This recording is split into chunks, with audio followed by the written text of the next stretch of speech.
2 weeks ago, your activity task was to put forward your ideas why animals change on islands.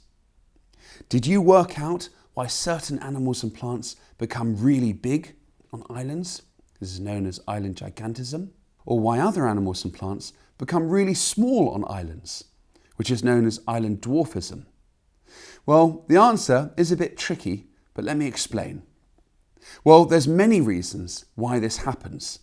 Let's look at island gigantism first. In many cases, remote islands lack large animal predators, particularly mammals. On the Komodo Islands, where our example of the Komodo dragon lives, there are no tigers in comparison to mainland Asia, where tigers are widespread. This is really important for predators, such as the ancestors of the Komodo dragons, because it means that the predators can grow bigger and bigger, and that means they can hunt a larger range of prey. In the case of our Komodo dragons, the fact that they've grown so big means that they can hunt animals as large as buffalo.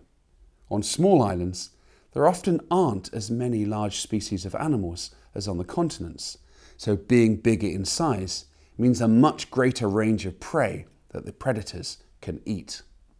Having a bigger body also often means that predators can live longer between meals. So in our example of the Komodo dragons, these huge lizards can wait weeks in between meals, which is very important on islands where food is often scarce.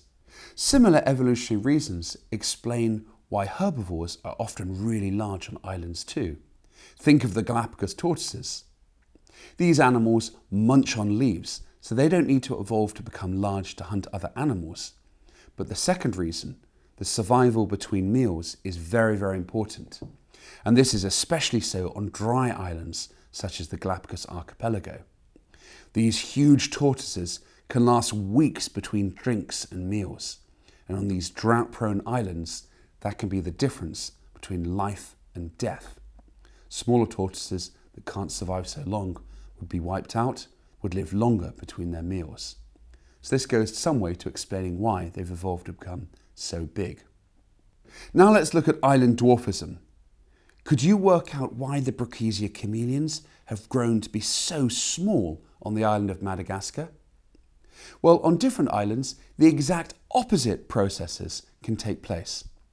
In some cases, it's absolutely within the organism's interest to grow smaller and smaller and smaller. This is especially the case on larger islands such as Madagascar, where there are larger numbers of predators. In this case, the chameleons have grown so small for two reasons. They can hide away and be camouflaged from potential predators, and they can also target small arthropods and insects as their food. So in this case, staying small means they have a better chance of surviving. Did you answer correctly? Let's find out now who won this activity's 3 prizes.